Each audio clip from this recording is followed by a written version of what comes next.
right, for the next 30 minutes, we're honored to have one of my favorite guests, and one of your favorite guests I know, Dr. Michael Savage. He's the media icon in the conservative and Americana movement. He holds a master's degree in medical botany and a second in medical anthropology. Additionally, he earned his PhD from University of California at Berkeley in epidemiology and nutrition sciences. He is the author of 25 books, including 4 New York Times bestsellers. I think it's more than that now. He earned the coveted Freedom of Speech Award from Talkers Magazine 2007. MichaelSavage.com, michaelsavage.wnd.com. And the reason we're all here with Trump in office is our audience, Matt Drudge, Michael Savage, and Donald Trump putting out the truth, breaking down the facts, and you can see in everything Trump does and what Stephen Bannon does, Michael Savage right there. And it's not about giving him credit because he doesn't care. He doesn't need the money or the accolades. It's about what's winning and what the truth is and our superior ideology. When I say superior, they want to ban the ideology of Americana and Renaissance because compared to theirs, I mean, it's like North Korean ideology, banning whiteboards at universities all over because someone might write something bad. That's beyond burning books. We're entering a new level all over the country. Can't wear American flags at a basketball game. It hurts the Muslims. Well, then they shouldn't be here if they are hurt by a flag. I thought you want to be Americans. So joining us is Michael Savage. I asked him, what do you want to talk about? We talked 30 seconds before he came on. He said, censorship. And I was like, wow, that's the first thing I wanted to hit. German official wants $53 million fine for fake news or hate posts. And that, of course, we're already getting banned in Europe. Twitter, Facebook are blocking our posts. Google kicked us off Google Ads 2 weeks ago. That was set to basically be the profit we would have this year to fund our operation. We're under attack. Savage is being blacklisted. Dr. Michael Savage joins us. Thank you so much for coming on with us, Doc. I kind of set the table there. Where do you want to go first? Who was the Nazi in Germany who pretends to be a nice guy? Who's the Nazi in Germany who wants the $53 million fine for expressing a different opinion? Who is this neo-Nazi? That's one of the ministers, and that's one of the leaders of one of the major political parties. That's Justice Minister Heiko Maas, a member of the center-left Social Democratic Party. Well, wait a minute. What do you mean center-left Social Democratic Party? The National Socialism was a center-left Social Democratic Party under Adolf Hitler. That's right. And we have the same thing in America now called the Democrat Socialist Islamist Party of America under the guise of fairness for all. Look, it's a war. It's a civil war, God darn it. I'm sick of it. I'm sick of them picking up sticks and beating up old women and calling it anti-fascism. When are the Hells Angels and the plumbers going to join the front lines and show those left-wing slime bags what fascism really looks like? I agree. Snoop Dogg puts out a video, Viacom promotes it, saying kill the president, kill police officers. And at a certain point, we're not looking for violence, but they're organizing violence against America.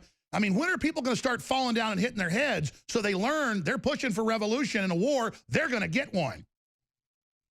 Well, Alex, we're there already.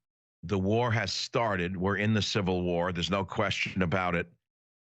Who's winning, though, is the question. Who is really winning? We elected the president. We allegedly own the Senate. We have the House, and we're getting nothing done. No tax cuts, not a brick laid for the wall. What's been done? Because they're obstructionists, as you well know. So I don't want to just keep going back to Trump's war, the book, Trump's war, the book. No, but that's it. You said a month before the election, the last time you were here, if he wins, the real war starts. Well, the real war has started, but first we have to look at the enemies within.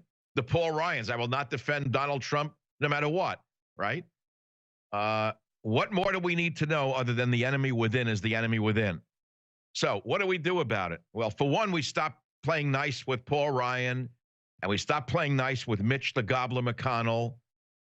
We understand that the left wing of the Republican Party has never gone away. The left wing of the Republican Party, in fact, is impeding Donald Trump at every turn. The left wing of the Republican Party is the Democrat Party, is the Socialist Party, USA. It's all one. As long as they get what they want, they don't care about social issues. They don't care about cultural issues. They don't care about borders, language, or culture. All they care about is feathering their own nests and feathering the military-industrial complex with another endless war. In fact, they're in competition, aren't they, Dr. Savage, with the nation state, the family, because that creates success and independence. They are actually at war with prosperity for the general public. When I was 18, I read Karl Marx in its entirety, in an English translation, of course. And one of the things that struck me was one of his chief targets, Karl Marx, one of his chief targets was the family. It was the family. He said the family is a bourgeois institution that stands in the way of progress, and it must be eliminated at all costs. Now enter all the social policies of the last 30 or 40 years. You'll see every last one of them aims at mother and father and child. Every policy of the left is aimed at the middle class as we know it. You'll notice that Hillary Clinton started changing her pitch in the last 4 months to middle class. Remember Bernie Sanders got the message, middle class, but they were anti-middle class. I was about to say, at first they didn't have any American flags at their convention. Yeah. And then they took out in the Pledge of Allegiance, one nation under God. Now she's back saying, oh, God bless you, and dressed like a little old lady that's going to cook cookies for you. Yeah, it sounds like someone on the Trump team who we won't talk about, who wears little doilies now after the splaying shot there in the Oval Office on the sofa with the legs behind it. But let's put that aside because that was just a comedic moment of insanity. Let's talk about the healthcare thing, because the first thing Castro did after becoming a communist, you remember when he took, people don't know this, that when he took power in Cuba, he said he's not a communist. He would not bring in communism. People don't remember that. I had a friend who actually went over to Cuba and got stuck there during the revolution. Bruce, I'll never forget him. But he said in the beginning it was wonderful. It seemed like liberation. Then he started killing his cohorts, and then he announced he is a communist. The next thing he did is he gave the Cuban peasants what?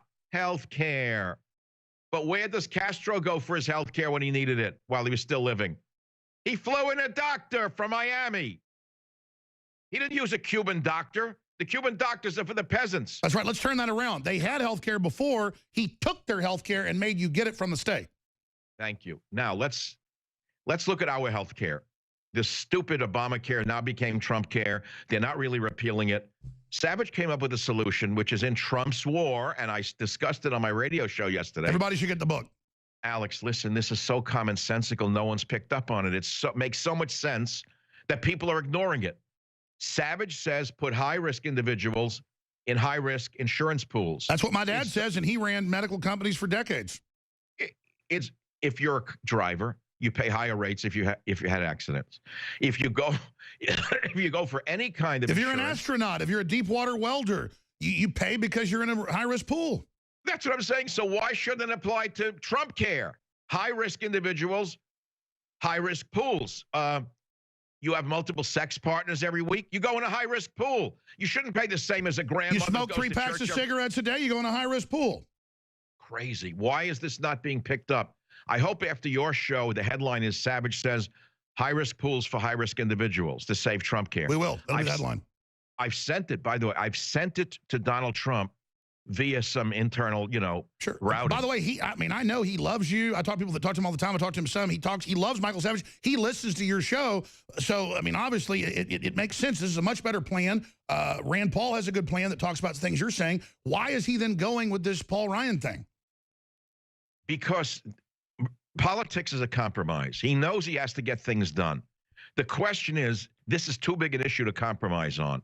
And one of the signature pieces of the campaign was, we're going to repeal Obamacare, right?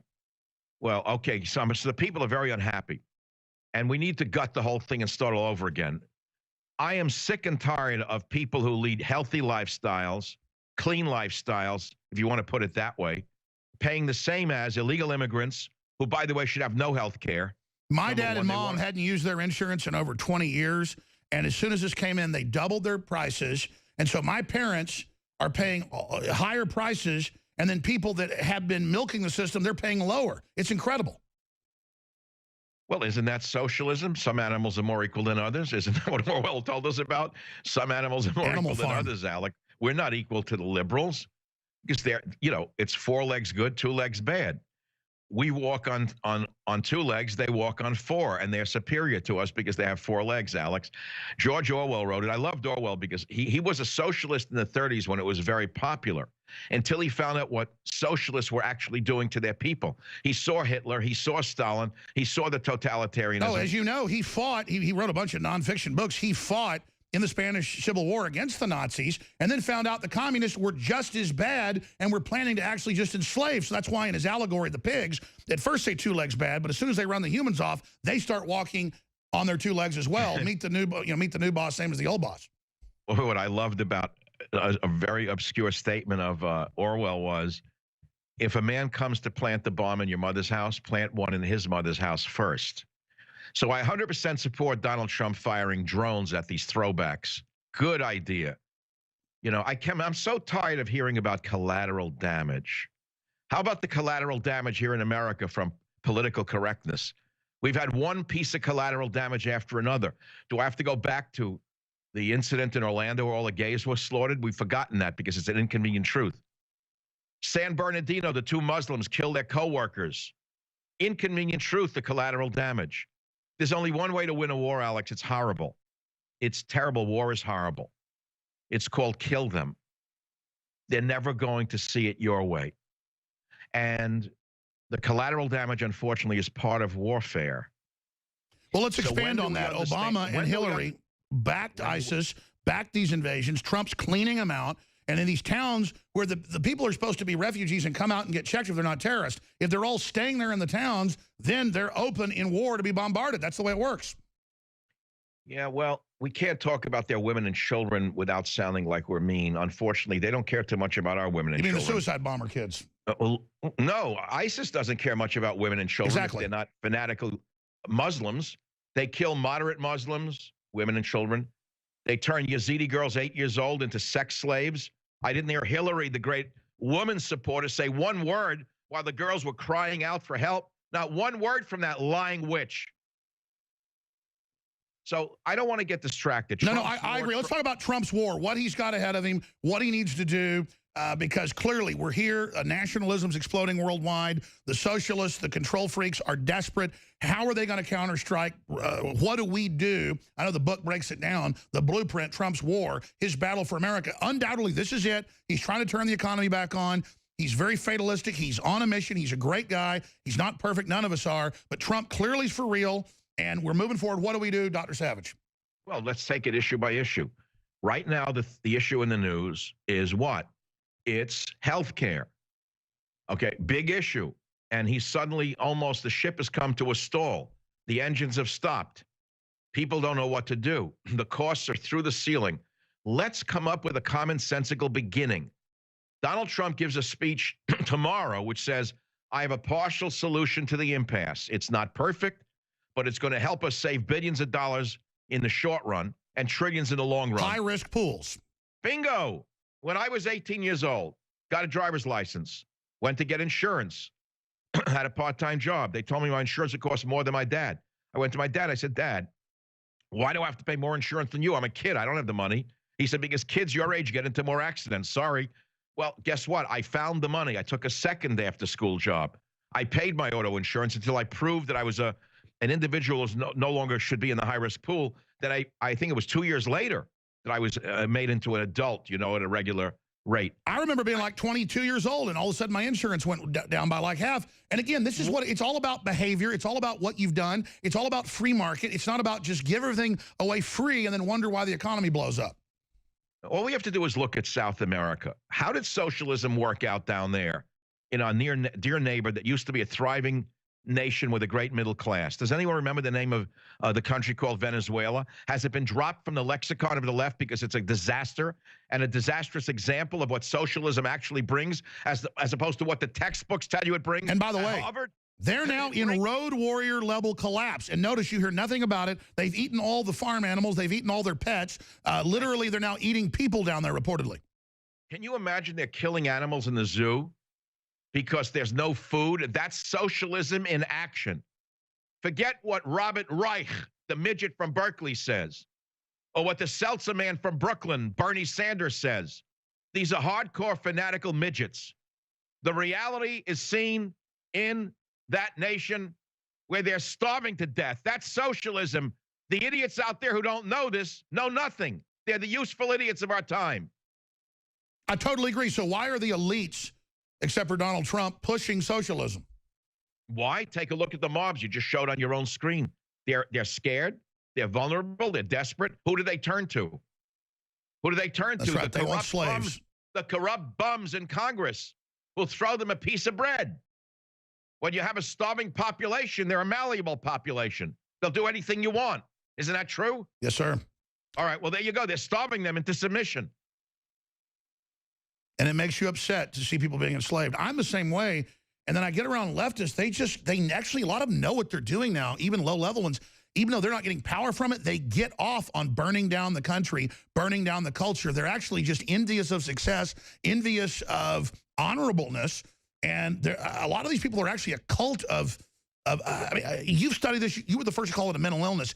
It is a mental illness, but it's also a cult. It's a nihilistic cult. It's a cult of nihilism, which is of destruction. You could call it Satanism if you want to put it into the religious context.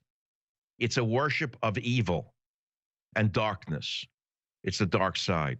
So it is a battle, Alex, in a metaphorical sense between lightness and darkness. Not racial. I know everything is seen in race. No, it's not racial. It's a spiritual statement. The light and the darkness. And this transcends race. It transcends age. It transcends everything.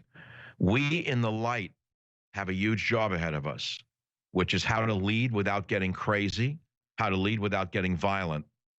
It may be a task that is too great for us, Alex. We may be driven to violence. We may have to defend ourselves. We may have to stand up to these throwback left-wing vermin and get in their faces and not let them do this to the grandmothers who support Trump. These sick people on the left, these are the mentally sick degenerates of our society. But they are psychologically violent. And there's only one way to deal with them. You could try love, but I'm not Jesus. How'd that work out for Jesus? How'd love work out for Jesus? I don't know about you, Alex. I really don't want to wind up on a cross with spikes in my hand, okay? I know this. I mean, they're on the news saying, kill me, kill you, kill Trump. I mean, we're in the weird fraternity of being the few guys that actually get attacked like he does, but obviously lesser. Saturday Night Live comes out and says, opposing Saturday as the president, and Alec Baldwin says, black people aren't humans. Alex Jones and InfoWars told me, and it cuts to black people mad. And then I actually then see post people believe now that I said that. And it's like, and then I tell Alec Baldwin I want to get in a ring with him. And then the media says, oh, I'm threatening Alec Baldwin for no reason, and won't even say my full quote because he said that I hate black people. I mean, they're sick liars. Alec Baldwin is a failed actor. He has not been in a hit in how many years? So he's reverting to what? A crappy little television show, Saturday Night Dead, and his big calling card is smearing people like you. He's nobody. He's a nothing. He hates people. All he's got is hate to sell. He's a loser. I don't think you should lock on to what he said about you, but I love you challenging him to get into a ring with you. I love that. I think you'd flatten him with one blow. Well, I mean, I'm not the toughest guy around. I've been beat up quite a bit, but I guarantee I'd win against that punk. Michael Savage, Trump's war, his battle for America. You're a hard guy to get on. Alex. Knock him out for Mike. I'll do it, believe me. Trump's war, his battle for America, a #1 New York Times bestselling author. Tell us about the book summit. I know you're a hard guy to get on. I really hope you'll come on more and sometime really get into the, your whole philosophy and, where everything's going, because I used to hear you 15 years ago on the air and agree with like 80%. Now I agree with like 95% or 90%, 98%. It's just crazy, how you warned about the left and Islam merging, and I thought they'd never do that, but they've done it, and they're just opening Europe and all of it. It's just crazy. I said that the progressives would align with the Islamists to destroy the West. And of course, that's what's happening. And the Democrat Socialist Islamist Party is what they have become. How can you explain people of Jewish heritage in the Democrat Party so enamored of Islam? Can you explain that to me? Why is Schumer so obsessed with making certain that more Islamists... I think it's flirting with suicide. I think it's nihilistic. What you said, it's cuckolding. Well, liberalism is a mental disorder, that we understand, but there's something else to this picture. I don't know that it's purely suicidal. It may be something else, voting blocks. I know in San Francisco. Oh, sure, they want balkanization, but Islam isn't going to do that. Look how Erdogan's trying to threaten all of Europe to let him set up political movements inside, and now threatening more refugees. I mean, it's the arrogance of these people. It's a war, Alex, and we're losing it. Unfortunately, the West is losing. Trump is our only hope right now, and I'm not sure he's going to win without a popular movement to support him. And here's what I want to say to all those people who stabbed him for 9 months during the campaign, then suddenly became his supporters after he won. There was suddenly big Trump supporters. 2 minutes later, now they're stabbing him in the back again. Okay, it is either you're for them or you're against them. How's that? And let me explain why. Even if we only get 10 or 20% of what he promised, that's 10 or 20% more than 110 or 120% more than we would have had with the she witch had she had won. First Amendment, he's not taking away freedom of speech. He's not taking away talk radio. She said she would do the fairness doctrine and eliminate me on the radio and others in the media like you. You'd be gone. The internet would be gone. They said that was the goal. Okay, so we have the First Amendment under Trump. Guns are not being seized. They would have been seized under Hillary. The border is 44% down just in 50 days, the illegals. Well, what I'm saying is we have the First and Second Amendments. Why are these people stabbing Trump in the back? I'm not talking about the progressives. No, his own people, the Republicans. I'm talking about the fake conservatives in the media, Alex. Oh, you watch Fox News, it's all backhanded attacks. We should all turn against them and not support them and not watch their crap. Have you ever been on Fox News? Years ago, they told me I was in banned off of it, but they don't have even that many viewers. It's not even that big a response. Yeah, you may have a bigger audience in your time slot than the lame ducks do on their network. Oh, there's no doubt you do and I do. I'm banned on Fox News. I'm banned in Britain. So what does that tell us about Rupert Murdoch's politics? What is Moloch really doing here? Is Moloch really supporting? Michael Savage, let me say bye to you in the break or see if you don't have another interview coming. You probably got to go. You're always... No, let's stay. Let's keep doing this. Let's do it. Stay there. We'll be right back. Michael Savage, of course, hosts his own top radio show every day. Best-selling author of the new book, Trump's War. Writes for WorldNetDaily.com as well. MichaelSavage.com is his site. I'm Alex Jones with Infowars.com. But he really does know his stuff across the board and has been a visionary when it comes to defending this republic. And just think about what a loss to Hillary would have been like. They were coming after the free press. They said they were coming after me by name. They were coming after everybody. All the stuff you see in Europe she was going to put 5 times more of these refugees into the country. It's an attempt to fully break us, Cloward and Piven. And so Michael Savage is going to give us 10 more minutes. And I said, just, you take over because I'll interrupt. I want him to just stream of consciousness in Trump's war. That's our war that ties into Le Pen and everybody else, where this is going, how we defeat these parasites, and how we wake up the people. Dr. Savage. Right. Simple motto, borders, language, culture. Without that, there is no nation, period. Hillary, Democrats want to dissolve the borders. Isn't that what they wanted, open borders? Isn't that what the snake Obama did? Yes. No borders. Oh, language? Oh, English is just another language. It's not the language of the land. Culture? You have no culture. The third world has superior culture. You Americans are cultureless. You have no class. Screw them all. Borders, language, culture, that's what defines America and every nation on earth. Every nation on earth is defined by a border the same way a human cell or an animal cell is defined by a cell membrane. How many times do you have to say the same thing? God knows that even a plant cell has a cell wall. Without a cell wall, there's no differential between the cells in a plant. Same with nations. Same with people. Don't you love this, Alex? I was thinking about this in my sleep. The liberals want to dissolve borders, meaning they want to dissolve the national identity. We should have no self-respect for our nation, but we should have total self-esteem if we're a junkie or a sexual deviant. The sicker you are in America, you're supposed to have self-esteem no matter what you do. Right? Self-esteem, if you're a drug addict, why should you have self-esteem? You're a loser. Okay, what do you mean self-esteem if you're a drug addict? You have no self-esteem, you're a nobody. They want to get rid of excellence, they want to get rid of competition. Well, that's affirmative action, which is a way to dissolve excellence. But let's not go into that little topic for now. Borders, language, culture. That's the essence of a national identity. If you want an individual to have individual pride in his achievements or her achievements, you should have the same for a nation. This is a great, exceptional nation. And that's what we're supposed to have under Donald Trump. National pride, America first. And that is why the left is going berserk, because they thought they had it done. It was over. They owned every country on earth with rare exception. They almost had it all. They almost had all the marbles. They almost had America. They thought it was a lock. They thought she was going to win. The only thing to knock down would have been old Russia. And we'll go into that at another time, why they hate Russia so much. There are many more elements to this than meet the eye. But once they had America, who was left? Israel? Nothing. A fly on the wall. A nationalist nation, Jewish identity. Get rid of that one easily. Russia would have been a little harder, but they would have gotten rid of that too. One world, new world order. Here we go. The USSR is back. Only now it's the USS of A run by a bunch of degenerate child molesters in Brussels. That we almost lost it, Alex. And that's why the illegitimate, perverted left is going insane. Have you seen the people who make the most noise at these riots, the anti-Trump riots? They're usually radical, lesbian feminists. Sorry to say it the way it is. Have you noticed that or not? Am I allowed to say that, or is that going to cause some damage? You can say whatever you want here. It's the First Amendment. Have you seen that they're mostly insane women? Never mind lesbianism. I'm talking about the most extreme form. Sure, you don't dislike anybody. I don't. You wrote books about that 40 years ago. The point is that it's... Yes, I dislike a lot of people, and I dislike a lot of behavior. Exactly, so let's talk about it. And I dislike a lot of lifestyles. Yes, I do. No, I don't like everybody. I don't like everybody. You can quote me on that. They could put it on Saturday Night Live. No, I don't like everybody. Why? They behind the scenes, they love everybody? No, they don't. Okay. Human beings discriminate by nature, by the way. We all know that. See, fortunately for me, I'm a cultural anthropologist prior to becoming a doctorate in epidemiology nutrition. I've lived in the third world, and something I discovered in every village I ever went to in the third world and lived there was every human being has built-in prejudices.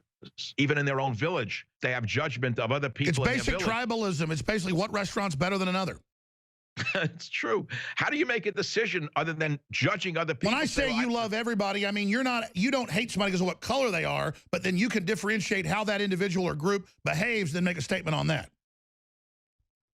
It's not even the issue. The issue is we all discriminate, and America is the greatest nation on the earth. Let's start with that discrimination. Our nation is the greatest nation on earth. I love America. I am an immigrant's son. I don't want to live in any other nation. I don't want this nation to start looking like the third world that it is becoming in so many parts of America. If you flood in tens of millions of illegal aliens, what is it going to look like? Why are they not looking to make themselves be like Americans, speak like Americans, act like Americans? Why do they glorify the hellhole they came from? Why do they wave their stupid, ugly flags at our sporting events? I don't want to see Mexican flags at a sporting event. You know, if you waved an American flag at a Mexican sporting event, you'd be killed. You realize that, of course, I'm sure. So, no, we have to create some new laws here to defend our nationalism and start putting people in jail. The protesters, don't get me started on Berkeley right across the bay. It's my alma mater. It's where I earned my doctorate. Beating up women everywhere, and the media then turns it around, and Robert Reich goes on TV and says, the Trump people attacked. Well, he's a sick midget. We know that. He's a mental midget. He's a tenured loser. What does he make, $150,000, $200,000 a year for espousing boiled over Marxism to the poor children? What does he have, one student a year? But let's put him aside. He's nobody. He never made it anywhere. You know, after government, what did he have left? Zero. He's not the issue. I have my problems with the no police action in Berkeley. There's no mayor in Berkeley. There's no leadership in Berkeley. The police stood on the side. All the capons that they put in police uniforms over there. Well, what's the gun in the club for? To beat up the protesters or to protect them? Anyway, again, Berkeley is just a fly on the wall. It's nothing. Trump's war is my fight. It's my battle. It's my last document in his battle for America. I'm not doing any more political books, Alex. The next book I'm going to do is the God book. It's on the contract for next year. God willing, I'll still be here. Trump's economic war. Let's skip that. War to repeal Obamacare, Chapter 3. Hello, I have a whole chapter. Trump's war for our borders. Trump's culture wars, war to restore the military, war against the war machine, war against the rhinos. Hello, Paul Ryan. War to restore real science. Let me pause right there. A couple of weeks ago, I was at Mar-a-Lago. I took a chance on going. I don't like to travel, but I was told Donald Trump might be there. I was invited to dinner by the gentleman who runs Newsmax, Chris Ruddy. I went to that dinner. Laura Ingraham was there. I love her. She's great. I'm sure you'll like Laura. No comment, but I like Laura. Yes. No, she's a terrific woman. I started interrupting, Michael. I'm going to run over you. I want to hear what you have to say. No, I know you. You're better than me. I'm the famous interrupter. No, so watch out. I won't trigger you. Yeah. There was a guy on radio who used to be in the Air Force. If you said anything to do with air, in the middle of whatever you're saying, aileron, wing, he was off and running about his years in the Air Force. Exactly. Like you in boats, ships, yeah. No, well, yeah, there are certain things that do it to me. Anyway, so I go to the dinner. I didn't know if Donald would be there. No one knows. He's president. Well, he walks in, Secret Service. I get up from the table, and my host says, don't get up. Don't approach the president. I said, hey, I'm an immigrant son. I didn't get where I am by listening to anyone. Be quiet. I go up to Donald Trump. I shake his hand. I say, Mr. President, I'm so happy that you are our president. Michael Savage puts his arm around me. He says, I wouldn't be president without this guy. Now, look, That's I awesome. love Donald Trump. I thanked him for saying that. It meant, Alex, I got to tell you something. I needed that. I loved it. And we talked for a few minutes. He came over to the table, met my family. He says, you guys are invited to dinner in the White House. He's a little too busy for me to follow up on it. Not that important. What's important is what happened later on. I sent the message to his aides that I'd like an opportunity to speak with him for a few minutes on fake science, fake medicine. I said, you know what fake news is, Mr. President? I said, let me speak with you a few minutes about fake science, how we could save billions of dollars. About an hour later, message comes back, the president would love to see you. Sit down. Melania, who is not only the greatest first lady since Jackie Kennedy. Super gorgeous, super smart. She's great. Oh, she speaks 4 languages. How can these loser left-wing fanatics put this woman down? She's not only elegant, she's got a great soul and a great mind. Listen to this.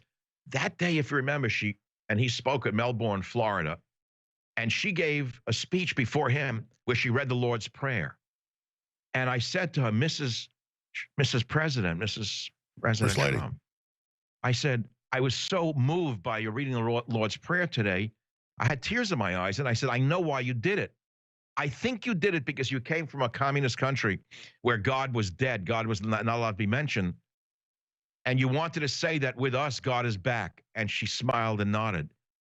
And then she got up and left. And Mr. Trump said to me, no one knew what she was going to say. It was purely spontaneous. Wasn't it beautiful? And I'm telling you, she was given 0 credit for that by the, quote, feminists in the media.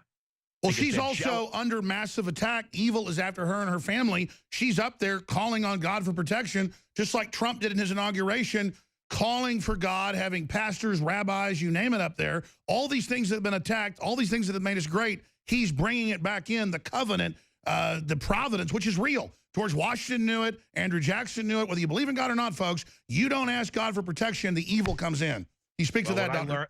What I learned from the Israelis is it's wonderful to believe in God. It's nice to have a Bible in one hand and an Uzi in the other. Exactly. Because the Jews learned that just having a Bible and a tallis got them an oven. All they got was an oven job for that one. You know, God can only do so much. God helps those who help themselves. No, I agree. But you got to ask God for the divine protection and then take action. Thank you. And then have God within you in your battle. God can't fight for you. I think he's parted all the Red Seas that he can possibly part. I think God's tired. I agree. Before you go, get back to this amazing, I think this is news when I get this out. I talked to Ruddy last week, and he talked about how you were there, and it was a great meeting with the president, but he didn't go into details. He's all, zip-lipped about that. But I know the president, I mean, I heard about the conversations. I didn't get the details. So let's talk about this great dinner you had with the president, Michael Savage and Trump. I mean, I know a lot was probably off record, but wow. Well, the truth is he had me over. It was allegedly to talk about fake science. I was going to tell him about how he's got to put someone into the CDC and NIH who are real scientists rather than politicians. But I didn't do that. I sat down with him and he ate dessert. I don't eat dessert. That's why I'm still living. I eat no sweets. He put out a huge plate of ice cream and chocolate syrup. That's what he does. Which I keep talking about it. I said, well, President Trump, I don't eat sweets, but if the president eats sweets, I eat sweets. So the first time since I was 8 years old, I just ate that ice cream and ate the syrup. And you know what we mainly talked about? People don't believe it. The old neighborhood. He grew up in Queens, New York. I grew up in Queens, New York. He grew up in the, quote, rich part of Queens. I grew up across the... Well, you're a blue-collar billionaire, and so is he. So you guys are kind of kindred spirits. Well, I'm not... Come on. Come on. You don't ever brag. Let's just... You were very... Before you ever got in talk radio, you'd made fortunes upon fortunes. Let's just not brag here, but... Let's put it this way. I haven't done badly, but it's my family that's gone 1,000 times beyond me. And that's the American way, Alex. Yes. From your dad in that little shop, dying at work, to you, to then your son and everything. Right. I did a little better than my father, a lot better. He did a little better than his immigrant father. My son did 1,000 times better than I am. I'm blessed. I'm lucky. But I read Kahil Gibran. I take no credit for my son's success. I do not own my children. We must remember that. People say, oh, you must be so proud of what you've done with your children. I didn't do anything. You know what I'm saying? They are their own people. Although my son says to me, Dad, take credit for who I am. He said, you made me. He said, you created me. Well, you're a big part of it, but they are their own person to have the initiative to do it. I pity the people whose children wind up, on the rocks or go bad. It's nothing to... Isn't it the most satisfying thing in the world to see your children successful? Well, I don't know what could be better than that. I mean, what do we want? We want them to be well and be healthy and all of that. To me, the health is the main thing, and that they do well financially is also great. But what's important is that we have continuity after this generation. So many kids in that generation will not get married. I agree. If we have freedom, but then it fails for others, I feel that continuity, that continuum. If we fail in the future, we failed. We've got to do it, absolutely. And so few people, they think being greedy and selfish, only caring about themselves and not being politically involved is how you get ahead. No, that's how you get hell on earth. We have to create a safe haven for our grandchildren. Not our children, but our children's children. That's what we should be working on right now. Our children's children. That's what I'm doing. Because our children's children, many of them won't even get married. They're so intimidated by the social forces against family, against normalcy, they won't even get married. They're afraid to raise a child in this society. Cult. Who could blame them in a way? When you look at the psychopaths in the schools, you almost need to send your children to school with a guard to make sure their brains aren't beaten up every day.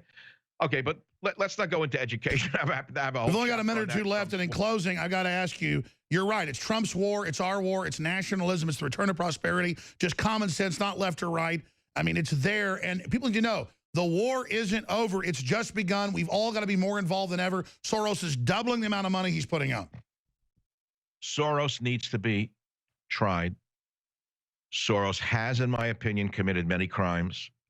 Soros has meddled in elections. We keep hearing about Russia meddling in elections. He should be locked up for being a Nazi collaborator 65 years ago. Let's put that aside. No one will ever believe that. But they will come to understand with a Senate hearing how this immigrant to America gave $65 million to the violent Black Lives Matter movement. And I have 5 pages in Trump's war. You have to see this, Alex. I don't know if you saw this. I named every subversive group in America that received money from George Soros. Listen to me. This is the most important part of the book. You triggered me now. Remember I said don't say anything about an airplane? All you got to do is say Soros, and I'm off and running at the races. Me too.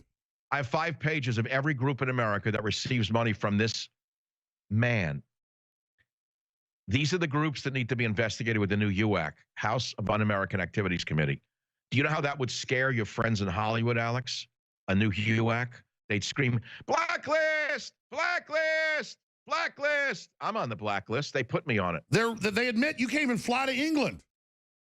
You're on a blacklist. Yeah. They've already created they're afraid of really being put on a blacklist where they belong for subverting the United States. And by the way, we're not the authoritarians. They're the ones saying arrest us, kill Trump. They started the fight. They drew first blood. In fact, I want to ask you about that in the few minutes we have here. Again, the book's available everywhere, Trump's War. It's an act of resistance. Get it for yourself, read it, get a couple copies, pass it on to friends and family. But I got to ask, as the crew's asking, is that a Mongol general, a Chinese general? Is that a Hun? That is really cool statue you've got behind you. Oh, yeah, he is great. I bought him in an antique store, and I look at it for a couple of reasons every day. You know what one of them is? You notice he doesn't have any sharp abs. You notice he's got his stomach on him? Yes. All the old Chinese warriors were stocky guys like you, Alex. And I explained to my audience yesterday, if they had low body mass, fat, they'd be dead. With a scratch, they'd bleed to death. All these guys were That's right. The old Roman gladiators were fat, too, because the fats would keep you. Tell folks about that, doctor. Yeah, well, that's right. If you got cut, you didn't bleed to death. It also absorbed the shock of battle. This absurdity of these skinny guys with abs showing, they're not going to live long. Most of them are going to burn out, number one. Number two, it's not the normal human form for a middle-aged man to be that thin. Maybe I'm justifying all the ice cream I don't eat. But, Alex, the truth is that man behind me, there he is, left arm. Look at him. That's a true depiction of the Chinese warriors, probably of medieval times. You'll notice his stomach, Alex. That's a good metaphor for what we should be looking like today. Look at his face, Alex. Does it look mean and lean like a fake Hollywood tough guy? No, it looks like a Chinese warrior of the Middle Ages. So it's a metaphor to me of doing battle every day. He also looks happy. He's smiling. He's not acting tough. Well, he's probably going to go home to a concubine or 7 and not a plate of ice cream. They didn't eat ice cream in those days, but probably ate a lot of duck. I would assume he had a lot of duck on the menu over there in China in those days. I know he wasn't a vegan. Veganism was not heard of in China, by the way. Well, let me say this in closing. I know you don't give hardly anybody interviews, although they're like 10 minutes long. So I know you're a busy guy, and I appreciate you, Dr. Savage. The book's Trump's War, michaelsavage.com. I just can't believe every day, because I'm not out to get people. I don't like con artists. You don't like con artists. That the left, because I don't like the Republicans either. Like you say, the biggest threat is the rhinos. But at least they know what's going on. How are we ruled by Pelosi that thinks George W. Bush is still in office at press conferences, and Maxine Waters, the same press conference, says Russia invaded Korea, not North or South? I mean, it makes me feel pathetic that we're ruled by such mental midgets, and how they have all these minions, and how this just keeps going on forever when all Trump and you and everybody are doing is trying to have prosperity and freedom. I mean, we're good guys. We really know policy. We're really promoting freedom. We really want to have a country. And then there's all these jerks. I can't believe it's almost like a hallucination that we're ruled by these mental patients. Well, you brought up again two names that trigger me. Don't say Pelosi to me without expecting 10 minutes of Michael Savage. She's one of the richest women in the world.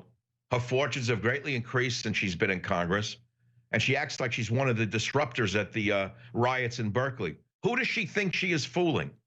But it comes back to the illegal aliens voting. Here in San Francisco, the ballot has been in 7 languages for over 15 years. End of story. It's why the average American middle-class voter in California has been hijacked. We have no representation. It's non-citizens who are voting. The unions brought them in, et cetera. So that's how Pelosi is in office. She's a complete fraud and a laughingstock. If we get voter ID laws in place, none of these people can win again. Number one. As far as Maxine Waters goes, just the words Maxine Waters themselves, when you say Maxine or Waters now, it now stands for something other than the name of a woman. It becomes an active verb rather than a noun. It's like live sewage or what? Well, if you say Maxine Waters, it no longer means a person's name. It means an idiot who doesn't understand her own language, a woman who can't finish a sentence, a jackass who makes no sense whatsoever. So you say, oh, don't pull a Maxine Waters on me, or look at that Maxine Waters. This is ridiculous. You don't even have to have a 5th grade. So if you see like a rabid dog, you say, oh my God, look at that poor Maxine Waters. Look at the fact that she brought up Donald Trump and the alleged sex affair with the prostitutes again. Pissgate. She's crazy. This is what the Democrats they admit that whole thing's fake. And that's the best thing they can revert to, is a fake news story. Look, Alex, the big battle is here. It's now. We're in it. The battle lines have been drawn. The barricades are up. Never go full Maxine Waters. They're throwing bricks at us. They're beating up old women and old men, and we're not fighting back. When did the gloves come off, Alex? You know, that's the final point. I appreciate the time. I sit here because I've never called for violence. I've never called for stuff, you know, like they do against us. But when every newspaper, every major entertainer is like saying, kill Trump, kill this person, go out and attack Trump supporters. And I'm like, if somebody comes over, and I've already had this kind of halfway happen, like we're slapping back of the head or whatever, some guy like showed me a gun he had. It's like, hey, listen, you know, this is a real world. You're like writing checks you can't cash. They're messing with people that actually built the country, work, and do stuff. And I just don't get all these wimps trying to pretend they're about to have a war with us. So I ask you, how long does Trump sit there and put up with it? Because quite frankly, I don't know what to do. I don't know what to do. Oh, I have many answers. Believe I'm not throwing my hands up. There are laws on the books. You cross state lines to provoke a riot, you go to jail. It's a violation of federal law put in place after the riots of the 60s. That's number one. Number two, you got to defund all the groups that Soros is funding. You got to put in voter ID laws in every state of the union, because we have a new man in the Justice Department who can do it. So why they try to stop him. Voter ID laws will save us. End funding of sanctuary cities. They'll start self-deporting, and the cities will capitulate as Miami did, because they cannot live without federal money. There are things that can be done with the budget alone that will save this nation. And you need to be there, and I need to be there, like Stephen Bannon said, to put pressure on. They need the pressure there to give them cover from the neocons and from the rhinos and the Democrats to get the agenda through. And I know you've got your own radio show coming up very soon, michaelsavage.com. And what is it? I mean, it's one of the top shows in the world. Tell folks how they tune into your show. Well, it's on big radio stations, but streaming-wise, it's the #1 talk radio streaming show in America. I hate to boast, but I will, because if I don't, who will? According to TalkStream Live, my show has a 25% share of all people listening to talk radio at any time on their iPhones or devices. Rush Limbaugh has a 13.7% share at the last analysis. I'm not knocking on, I'm just saying it's an enormous audience that's not reflected. But Alex, I am subject to advertising boycotts I know. and have been for the last. You want to talk about blacklists? The ad agencies that control radio. I know. There are three, Believe me. 5 of them control all the ads. They've put me on a blacklist for 22 years. No, I know. They're trying to keep what's popular from getting to the people, and it's crazy how ratings sometimes don't even count. Well, I've talked to a big antitrust lawyer about them. They don't know what's coming, Alex. Stay tuned.